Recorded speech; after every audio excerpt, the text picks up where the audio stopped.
you can see in the very distance of the horizon, maybe another hour or so of sailing, you see the tip tops of green mountains and spiky rocky knolls over the horizon, and what looks like a mountain in the large shape of a skull as you see Jurassor on the horizon from your pirate ship deck that you're standing on. You hear from the crow's nest, "Land ho!" as they point to the island. Now, before we get to the island, what do you remember about obstacles and things that you need to avoid at the island? There's basically two big ones and one that's like a maybe, could happen, could not happen. Do you guys remember? Oh, I know, like, the scariest thing definitely would be the sirens. Mm-hmm. So that's sirens? so that's like the big thing, is you've been told that there are sirens on the rocks, which would be the second thing, right? The sharp rocks around the edge of the island. Those two things combined create a big hazard. Right now, you guys are the only ones that know about these sirens. The rest of the crew do not. So they are heading straight for the island, and within the next 20 minutes or so, they're going to be within range of possibly hearing those sirens. You know that you need to cover your ears so that you don't hear them, because they can hypnotize you. The whole point is for them to hypnotize you and have you crash the ship into the rocks. If that were to happen, you guys are going to lose your ride too.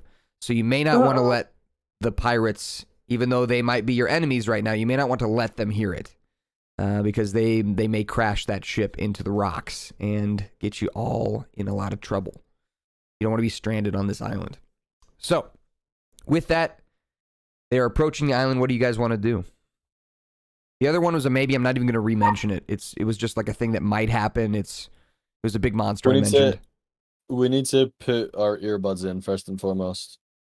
Yep, so you got some ear sound stoppers. They call them ear muffs or ear covers for the band. So it was very smart of you to ask the band for that, because obviously when things get loud, they need to wear ear coverings.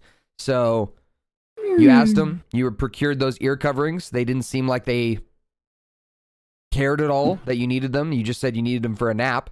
So you got those without any problems, and you got enough for everyone to cover their ears in your party. 5 heads.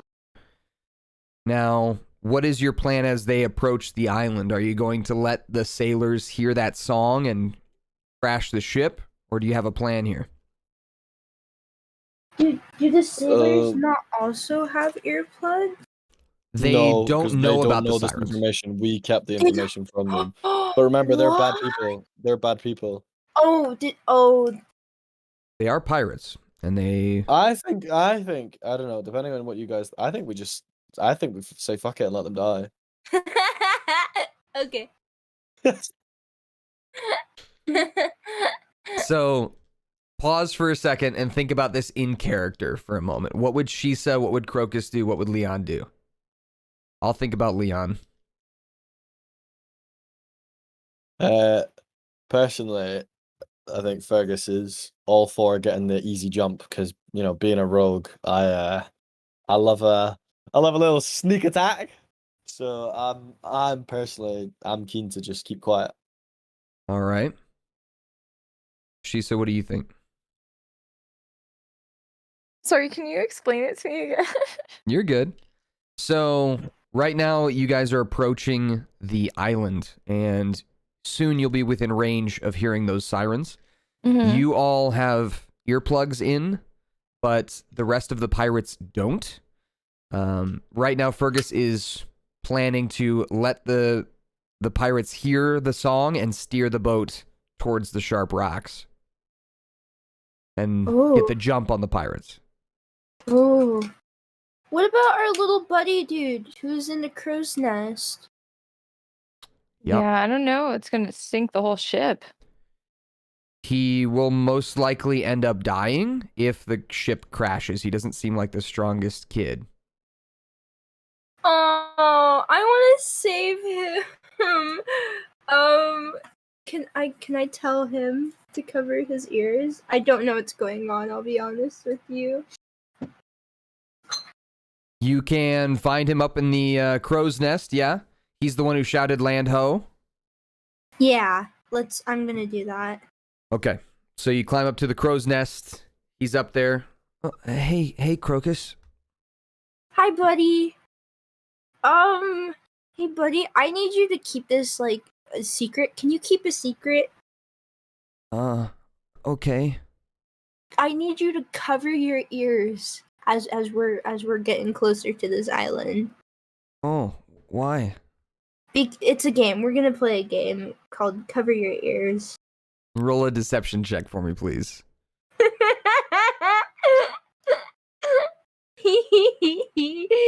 Doink. Did it roll? It did. You got a 12. All right, let's see here. Okay, he rolled a 2. Okay, I like games. He plugs his ears. I just give him a thumbs up and nod. Wait, how do I play? He unplugs his ears. Oh, 1 minute. Well, wait.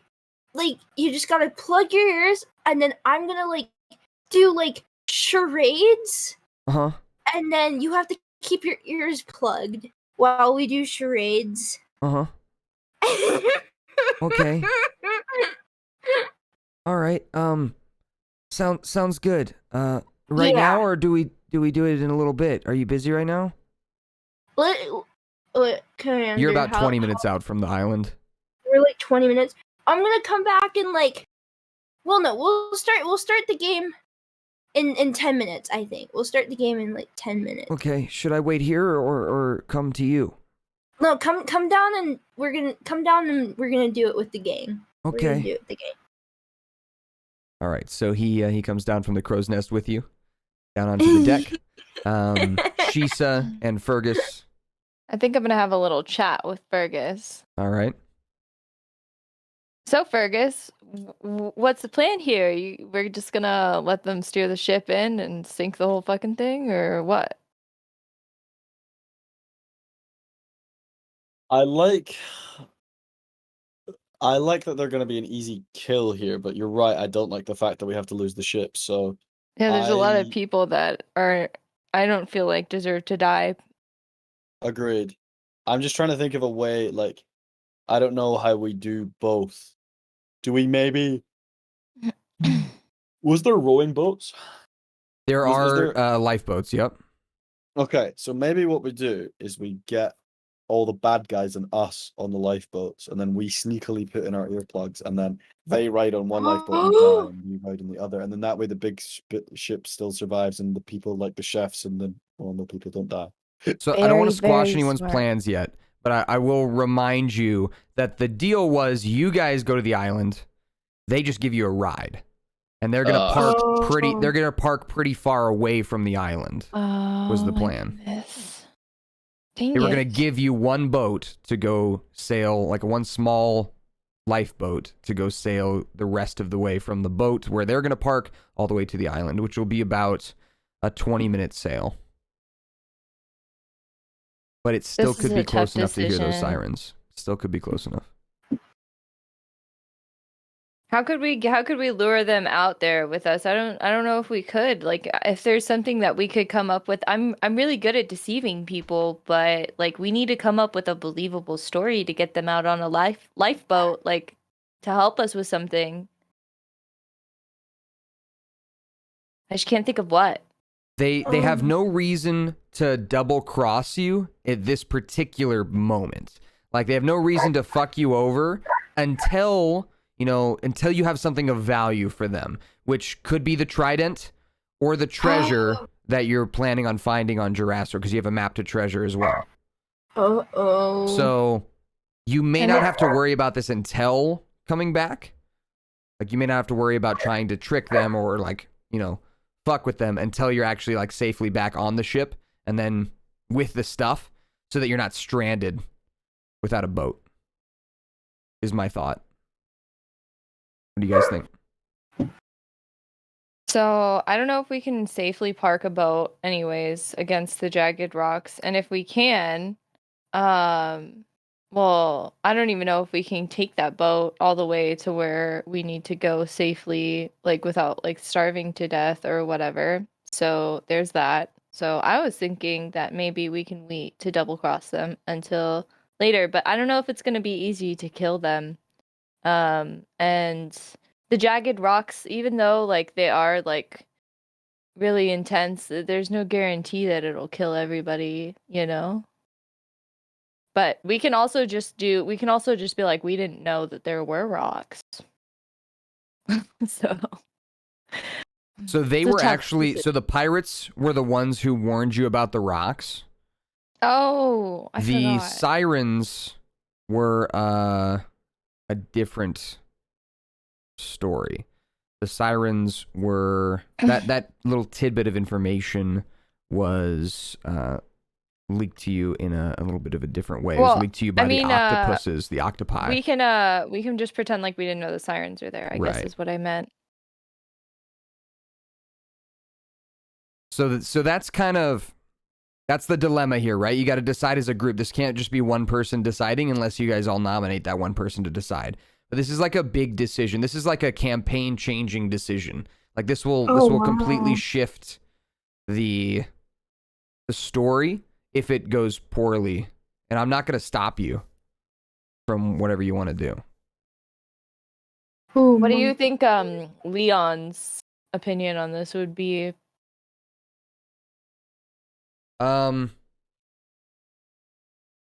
Leon says, I want to kill them just as much as you guys.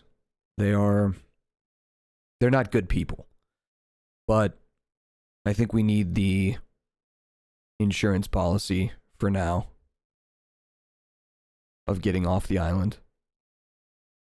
Because if we lose this ship, I don't know how we're going to get back to the main continent. Okay. And Crocus? Not really sure. I think we need to make sure we have a way to get off this island. All right. So like crashing the boat would kind of leave us stranded here. Yeah, I agree. So maybe just play it safe. All right. Fergus, what are you thinking? I'd agree. I didn't really think of how dangerous it could be. I think it's definitely better to play it safe. Okay. So in this case then, you don't know the exact range of a siren's song, but you may not want to risk the crew hearing it. So would you portray that specific information to them, or would you just tell them some other reason to park further away from the island? Oh. Would you tell them specifically it's sirens, or would you tell them some other reason? Otherwise, if you don't tell them, the boat's going to crash. I'm just telling you. I mean, is there a reason not to tell them that they're sirens? Well, the boat's going to crash. You're going to catch them Right. off guard. You could kill all of them. But then what does that leave you with? Nothing. You would have to find another boat or another way to get out of here. to get out. And right Right. now it's like a prehistoric island full of tribal Yuan-Ti, which are like snake people. And they're probably not going to have a high-tech ship to get you back to the continent. You know, Yeah. I think we should just lie to them because I basically can't fail at lying. So, You literally can't for like one time. You yeah. have that godly ability. I don't know if you remember. I'm a godly liar. Yeah, you literally get to succeed on one deception, persuasion, or performance check, I think, per day. And I think it also helps for me to be like, oh, hey, it's my people, and I think you guys should park a little further away because they're not going to let you live if you don't look like us. I'm going to be able to talk them off from murdering my friends, but I don't know about you guys. That's a pretty good lie. Who do you Wait, tell that's that to? actually really good. Yeah. That is a good lie. Who do you want to tell that to? Probably the guy I've been flirting with. Okay. Remember, he Has a mentioned wife. that he has Yeah. a wife, so you're kind of Yeah. on thin ice. Well, I kind of like, I friend zoned him when he talked to me about it. Like, I Okay. was like, All right. So you're not trying to home wreck. No, right. I'm just being friendly is all. All right, sounds good. So, Code, girl, code. rolling for his insight check. Ooh. He fails. So he says, okay, sure.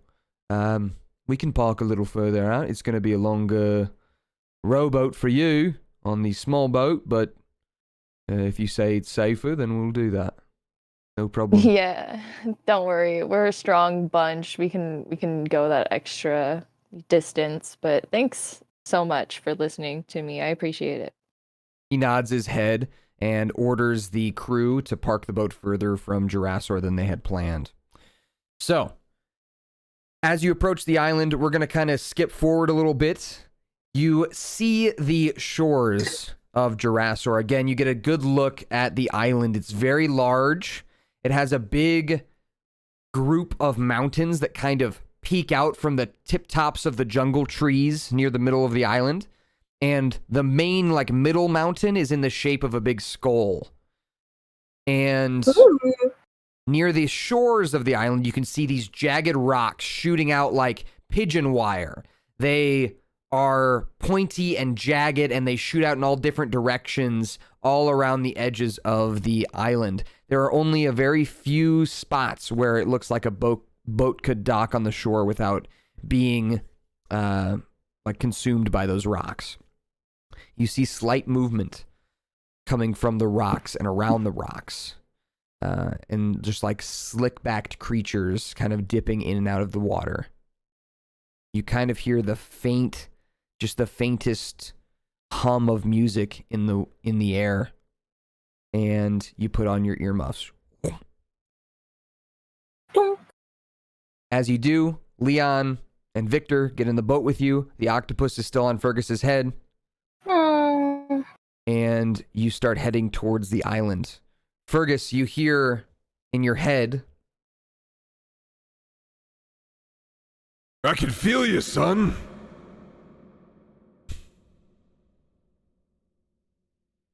what'd he say? Daddy. What do you mean you can feel me?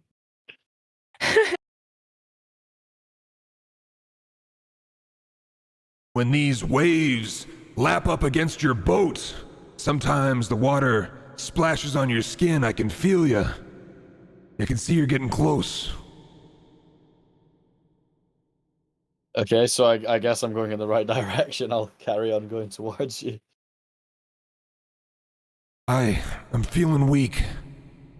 You won't hear from me for a few hours. I'll be back. I love you, son. Love you too, I think. So, the voice kind of fades, and the octopus on your head continues to wriggle and writhe, but you don't hear that voice anymore. As you guys are approaching the island in your rowboat, just kind of barely through your ear coverings, you hear a slight song, but as it's muffled by the earphones that you're wearing, you don't actually feel any effects of it. You can see these creatures jumping off of the sharp, jagged rocks and into the water with small splashes. One of them swims by your boat, looking up from the water, underneath the water, into your boat. And with eyebrows furrowed, you see she has a beautiful face. And these, just like a body that's slick like a dolphin's, shines from the sunlight into the water. As she furrows her eyebrows at you, Fergus, she bares her teeth, which are sharp and jagged, pointed, just like the rocks. Hi. And then she swims down into the depths away from your boat.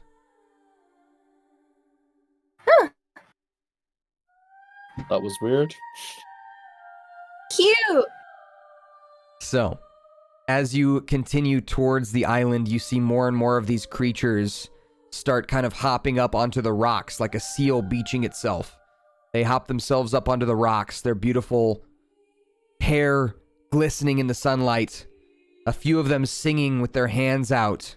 A few of them staring at you with disdain as their eyes follow your boat. They seem angered and confused that you are not mesmerized by their song. And it's at this point, Fergus and Leon, being the only ones who know how to actually drive a ship, you need to find a spot on the shore without hitting these jagged rocks. So, what I'd like you to do is roll me a dexterity check with advantage, Fergus, to try and steer the boats. Leon's going to roll as well.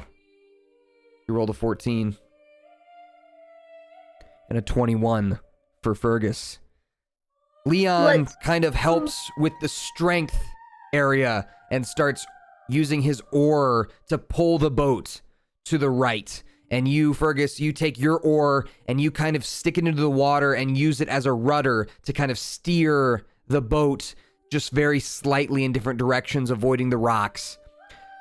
Leon takes his oar and pushes off a few rocks in different directions, making sure that the boat doesn't get too close to any one of them. A siren from the top of one of the rocks goes down and bites the end of Leon's oar, who smacks her in the face with the edge of his oar, and she falls off the rock. Girl boss. I'm gonna start singing back at the sirens just casually. Okay. Do you want to sing it now, or do you want to just say that you're doing it? No, I'm just Are you doing mimicking it, them? like... No, I'm just like singing along. Like I'm like vocalizing like my own little like what I would think a siren sounds like to try and like make them think I'm one of them for fun. I don't know. Okay, sounds good. So as you're kind of singing at them, one of them kind of again furrows her eyebrows and then raises an eyebrow, tilting her head as she's singing, and then she just stops singing abruptly. As you start singing at her, she bares her teeth at you and hisses. She jumps into the water. Fergus, with your oar that you're steering, you feel a pressure on it as a siren bites into your oar. What do you want to do? So right now it's in the water. Siren's pulling on it, biting on the edge of it, trying to get you to crash. Rude.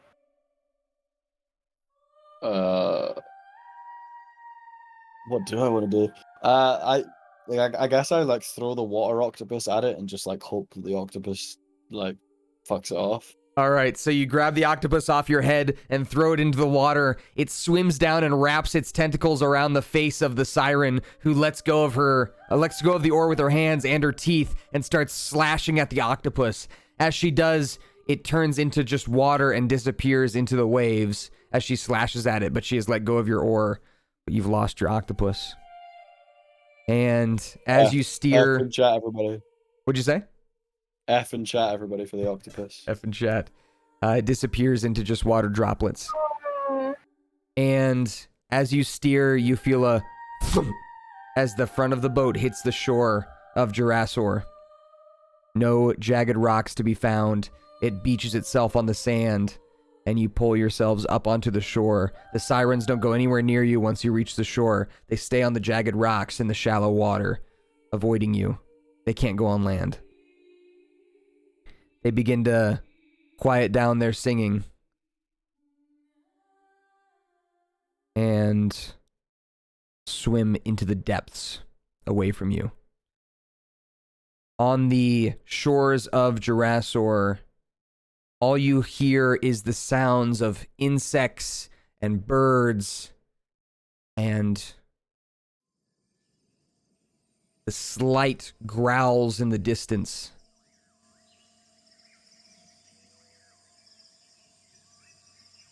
And you have made it to the island. Woo! Right now, if you guys need to take a quick break, grab a drink, use the restroom, I'm going to load some stuff up. Oh, yeah. And I gotta go then pee. we'll get rolling.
All right. You guys ready?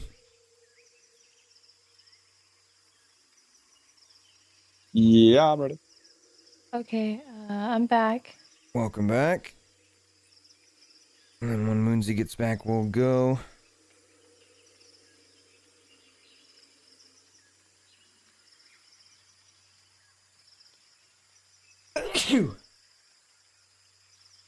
Bless you.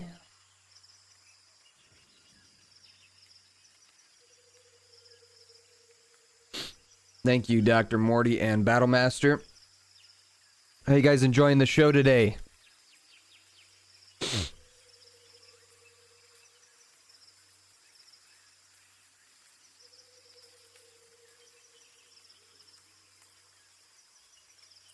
Much and joppy.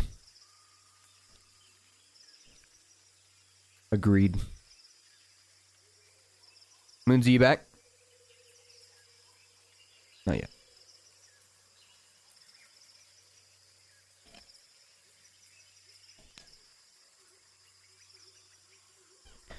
Battlemaster says throw a dino at them. You won't. Can I like summon my snake thing? Mm-hmm. Yeah, I need to do that. You got it. It is summoned.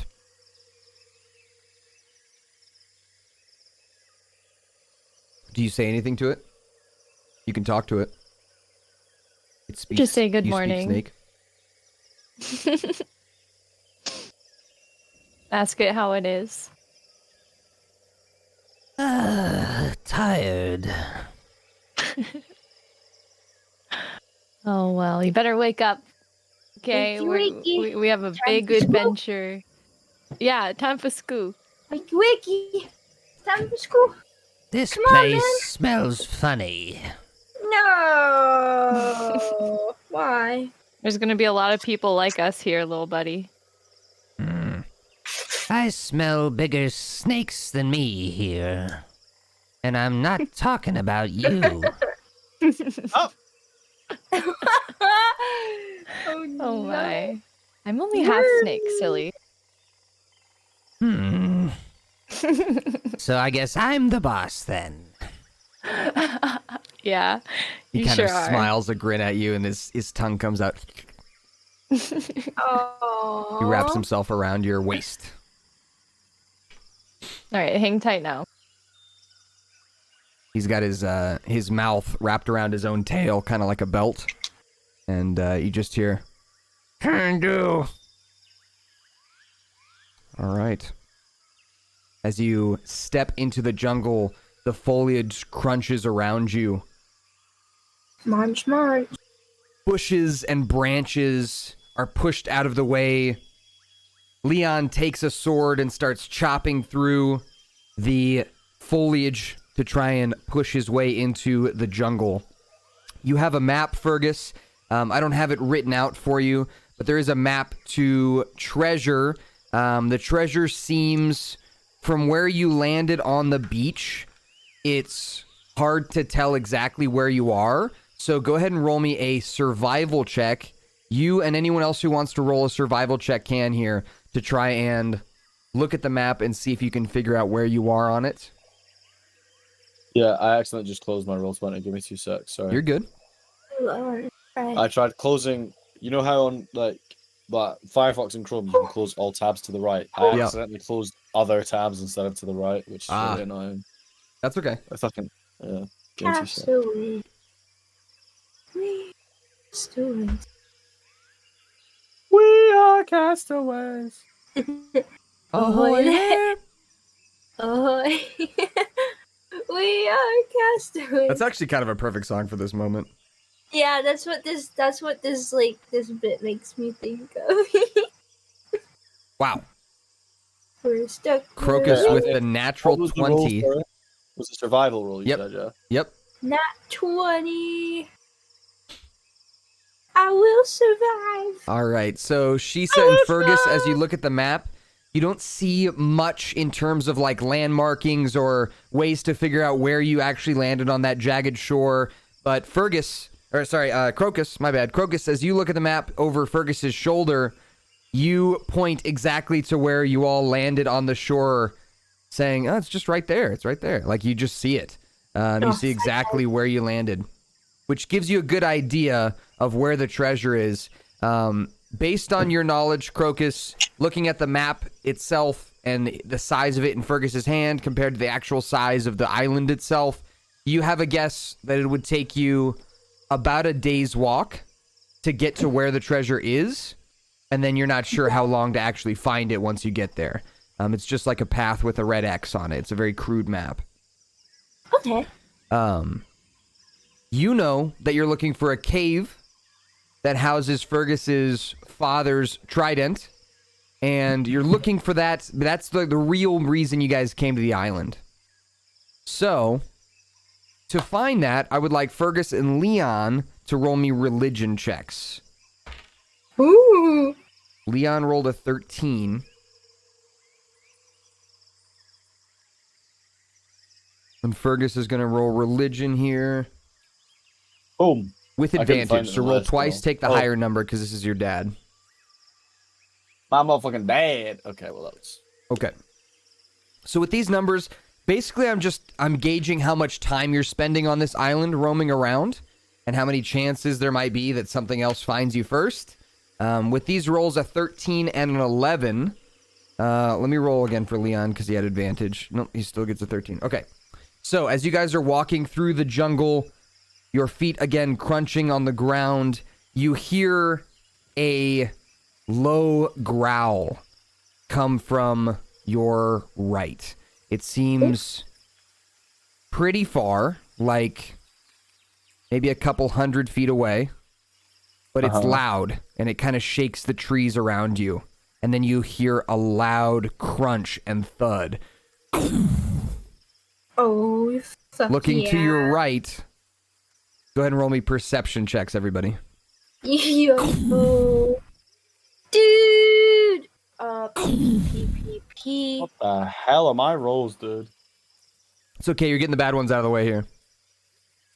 There'll be I mean, important that's ones usually coming what up. happens. I'm shit before combat, and then I get into combat, and I'm like, "Brr." Yeah. What was it, 4 natural 20s last combat or something? Something crazy like that? All right. So with these perception checks, Fergus, Shisa, you don't really see much of note through the dense foliage, but Crocus, again, your knowledge of nature helping you out here. As you look between the vines hanging down, you see a large scaled creature with feathers on its tiny arms and on the back of its head.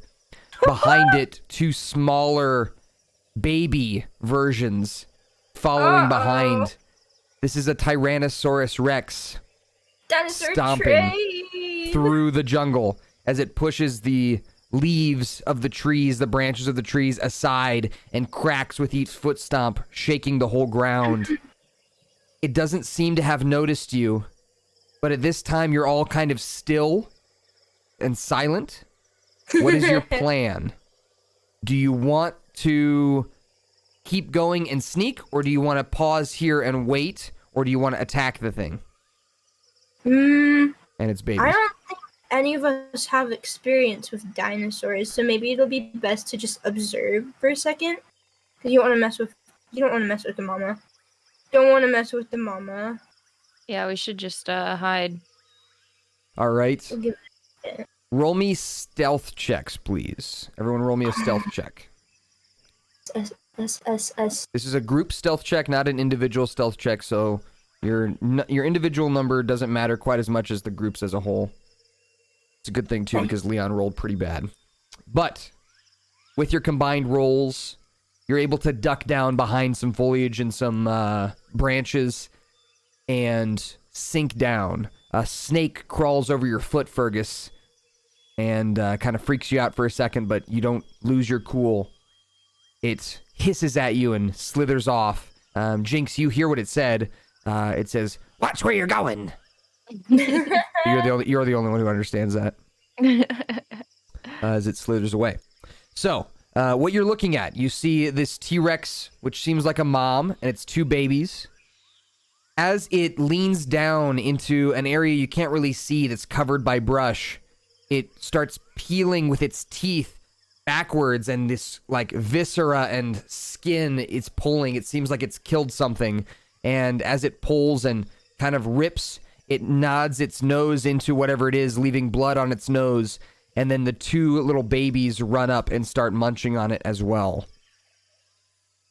So they are all eating a meal, it seems. They don't seem to have noticed you. So it appears that we've like stumbled into their like nest, kind of. At least an area where they've done some hunting. Maybe not their nest, Right. but an area where they're hunting like- for sure. Oh. So, again, you have options. You tell me what you guys want to do. You can wait here, kill time, and just wait for them to leave. You can attack, or you can try and keep moving by stealthing. Those would be like the three big options. If you have something else to come up with, let me know.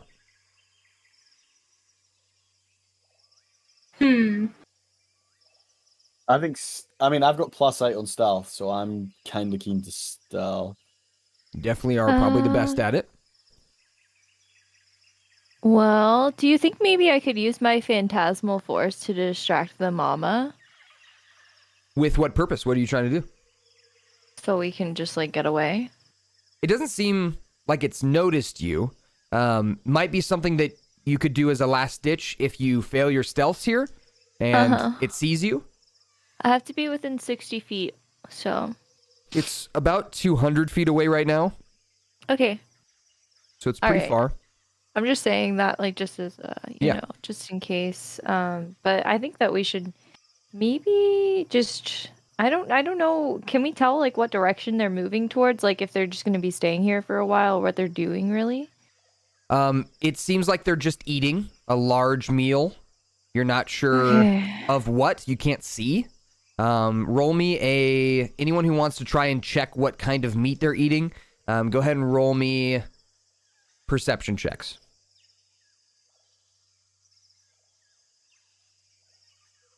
All right. Shisa and Crocus. Oh, Okay. Jesus Christ! It's okay. These are kind of, not as important just- rolls. We're just warming up. Don't Yep. worry about it. Don't worry about Shisa, it. you're the only one who can tell. This doesn't seem like an animal that they're eating.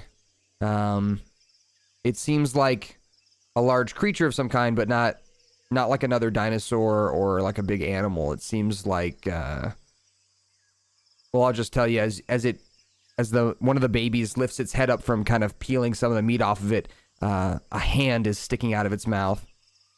Jeez. Oh, Monka ass, As it- dude. All right.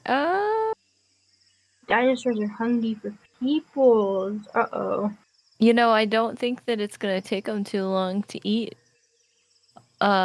Just one person, one humanoid thing. So maybe we could just stay here and wait for them to move on. Actually, Okay.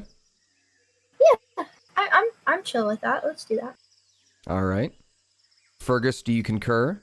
Or do you... Yeah, fuck it. Yeah, fuck it. Okay. Yeah, fuck it. All right.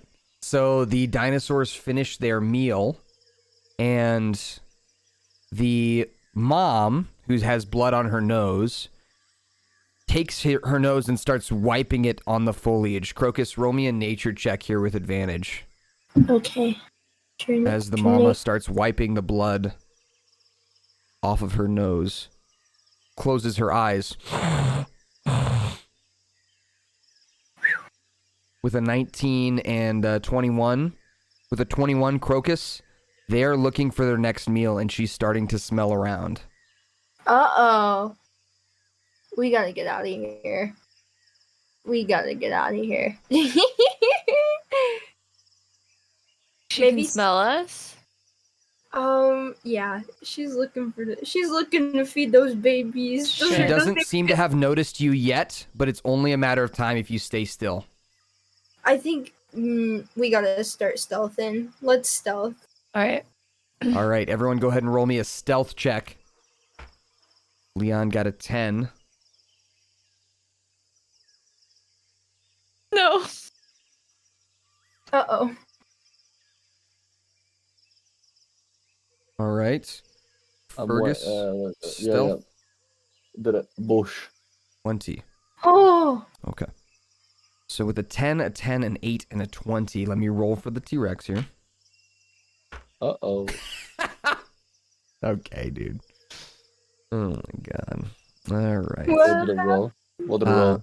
As you guys are stealthing away deeper into the jungle, Shisa, your tail kind of rolls over a few branches and snaps as the T-Rex jerks its head towards you. But as it does, it starts to smell again and turns its head in the other direction, seeing a smaller dinosaur, maybe twice your guys' side, like twice humanoid side, quickly running through the foliage as it leans in that direction and bites at it, catching it mid-jump as it's jumping through the foliage. It bites into it. The thing is squirming in its mouth as the two babies are now trying to get the meat from this newly acquired dinosaur. Now's your chance to escape. It rolled a 1. It rolled a 1. It rolled a 1. Thank God. So it got distracted by something else closer. And you guys are able to stealth inward into the jungle. As you continue onward here, I would like everyone to roll me perception checks as we continue into the jungle here. We're looking out for threats, landmarks, problems. Wait, what word are we doing again? Perceptions here. There we go. Into the thick of it. Into the thick of it. Oh. All right. Let me roll for Leon. That reminds me, actually. What's that audio called where it's like someone asks a question, and the audio is like, I don't know. I'll find it later. Don't worry. Okay. So, Leon rolls a 14. We got Fergus with a 16, Crocus with a 22, and Shisa with a 9. So, as you continue onward into the jungle here, through the denseness, you're getting better at looking around and spotting things as a group. And you start to hear the sound of voices. You all pause immediately in your tracks. You've been walking for a good 45 minutes into the jungle here. And you start to hear these voices that sound very familiar to you, Shisa.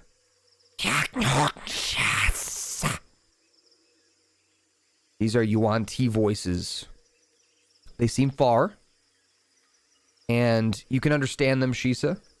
Hold on. Let me see if anyone else understands them. Everyone go ahead and check your languages in the bottom left. And What does Snick saying?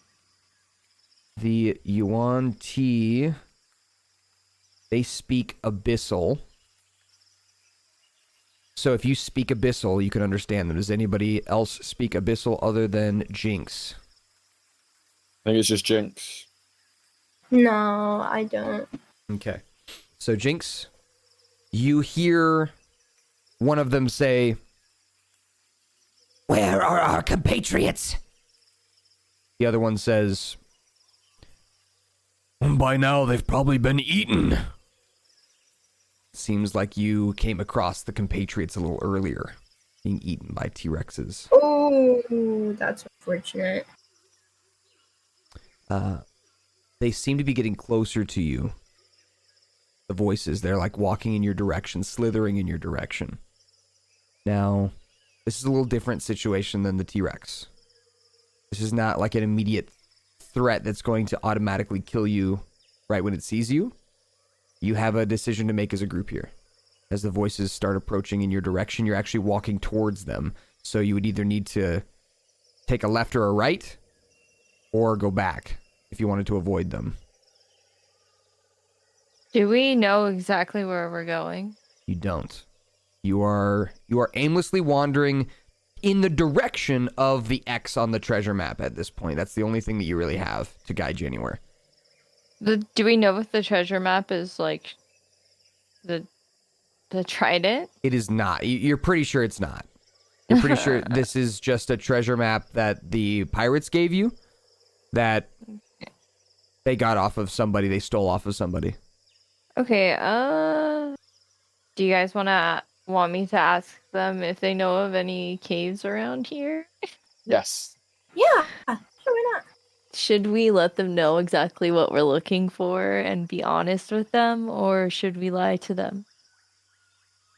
Let's just be honest. We've done a lot of lying recently. I think we should just be honest. Okay, I mean, all right. I guess we'll see how that goes. Here we go. All right. So you guys kind of pause for a moment and let the voices get closer. How do you want to approach them? You don't see them yet. Do you wait for them to be in vision? Do you want to say some words before they get into vision? How do you want to initiate this conversation? I think I'm just going to have everybody stand a little bit further behind me, and I'm going to, well, I'm going to wait for them to get close up enough to where, like, they could probably see me if I stood in plain view. And then I would have everybody stand up behind me, and I'd like wave my hands up in the air and go like, hey, you guys. So as Like, you to say try to that, get their attention. you hear one of them say, "What was that? This way." And they start to slither in your direction. You can kind of see them through the foliage. And then I'm gonna start saying, "No need to be alarmed. We're very friendly, and we're not. We don't mean you any harm. We just have a question. We're lost, and we don't know where we're going. And I think you guys seem to know the island." And you're saying all this in Abyssal, right? Mm-hmm. Yeah. Okay. You hear the people like approaching you, and then their noise gets quiet.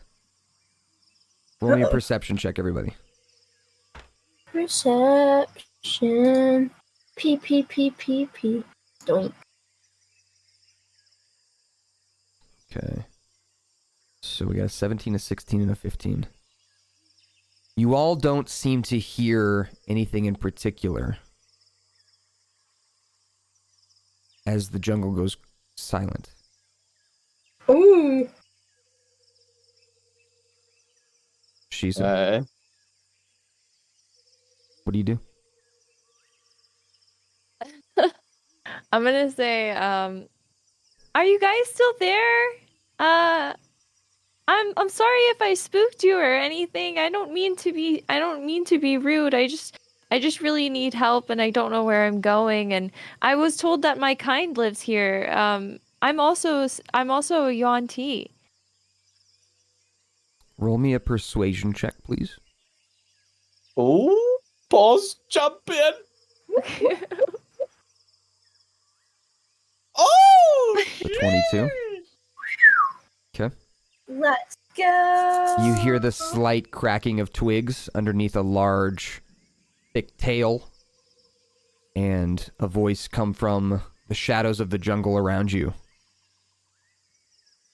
Who are you? My name is Shisa. It's nice to meet you all. I'm actually from a royal family out in the mainlands. We mostly just deal in silk trade and gold, and our people is a little more advanced, but mostly we look like you and probably have the same laws. Okay. I need to know specifically what Shisa's upper half of her body looks like. Can you describe it to me? She's got an hourglass figure with really big boobs. Mm-hmm. Oh, your boobies! And then she's got like a black and gold corset with like little like gold beads sewn into it, and like gold necklaces and Kind of like an chains Egyptian look to it, almost? Yeah, pretty much like Egyptian jewelry all over her, and the long green curly wavy hair. Okay. What is her skin like? Her skin is it's a green color, but it's like a light green, not like an olive green, but more just like a lighter tone green, but it's very noticeably green for sure. Okay. And then what is its consistency like, the skin? You can tell it's scaly from pretty far away, but she has very smooth scales. Like it's very smooth to the touch, not rough at all. Okay, and then lastly, what is your face look like? Can you describe to me what your nose looks like and your mouth? It looks mostly human, but I do have makeup on my eyes, like eyeliner that makes me look more serpentine, like snake eyeliner, kind of like Okay. Orochimaru. Okay. Yo. So you hear from the shadows. You are ugly. Ugly, Yuanti. WTF, man? So Shisa, and I want to say to Jinx as well, if I make you uncomfortable with that, please let me know. No, it's fine. So you know in Yuan-Ti culture, the Yeah. more snake-like you look, the prettier you are in their culture. The more human-like you look, the more disgusting you are to most Yuan-Ti. Yeah. So in this case, you see a head kind of peek out of the brush. You can tell it's male. It has the snout of a cobra with green emerald colored skin and a hood like a cobra, like those kind of hood things that come out of the side of its head and Okay. like on its neck. Very Yeah. muscular with a large, very thick and muscular tail that slithers behind him as he slowly comes out of the brush, brandishing what's called a scimitar, which is like a curved sword, kind of like an Aladdin-like sword. All right. He's also wearing golden jewelry around his neck and his waist, but no other clothes. He Okay. tilts his head at you.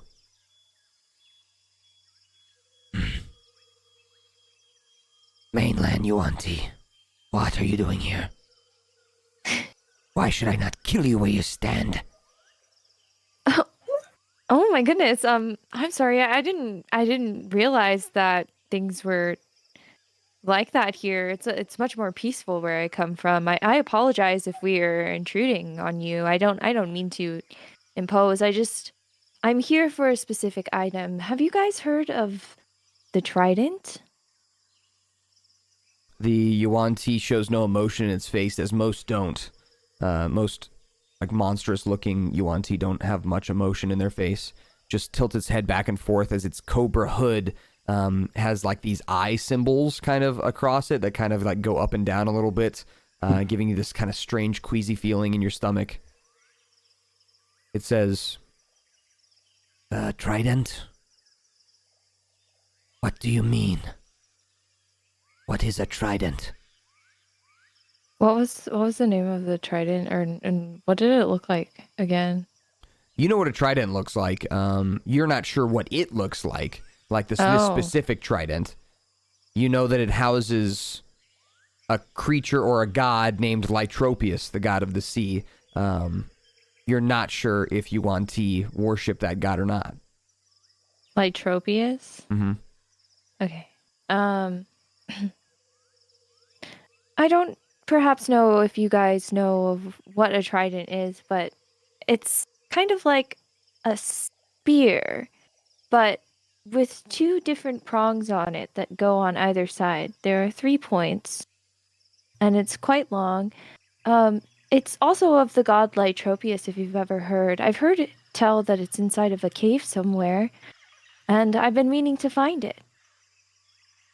As you say that and start to kind of describe what the trident looks like, Fergus, you see from behind Shisa in the foliage, there is another Yuan-Ti kind of sneaking out with a spear, pointing it at her back. Not like in like a motion of going to stab, but just like slowly bringing the spear up to her back. And in the other defense, the other question that you asked, why you shouldn't kill me.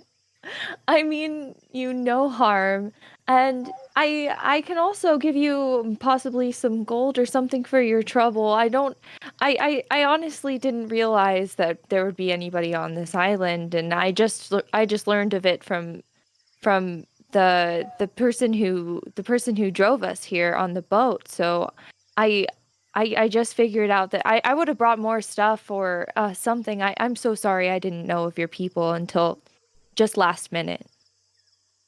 Okay, so locking that in my brain, Crocus and Fergus and Leon, all three of you, just so you know, all you're hearing right now is like back and forth between her and the two snake people that you see in front of you. The other snake person is much thinner than the one you're talking to, Shisa, and you kind of see out of the corner of your eye, they have this kind of cobalt blue colored skin similar to Fergus, and they have these like diamond back stripes that go down all the way down their back and through their tail. Also not wearing any clothes, just jewelry, and with a pointed bone spear. It kind of jabs you in the back just a little bit, not to hurt you, but just to get your attention. As you kind of turn your head to see it, it says, Trident, it looks like this. and it holds up its spear, because you mentioned it was a spear with two prongs on its side. Mm-hmm. Yeah, and then I'm gonna hold it up and I'm gonna go yes, and then I'm gonna put my hands on the side of it to like make the trident symbol, and I go like this, and I hold it up to everybody to show them. This Yuan-Ti kind of tilts its head back and forth, looking at the symbol you've made. No, never seen that. The other one says, Hey, stop talking. Let me do the talking. they kind of start bickering back and forth. They go on for just a little bit, like, No, I'm the one in charge. No, I'm in charge. You shut up. one of them, the kind of bigger one with the more muscles, takes his scimitar and with the dull edge, like, slaps the other one in the face with it.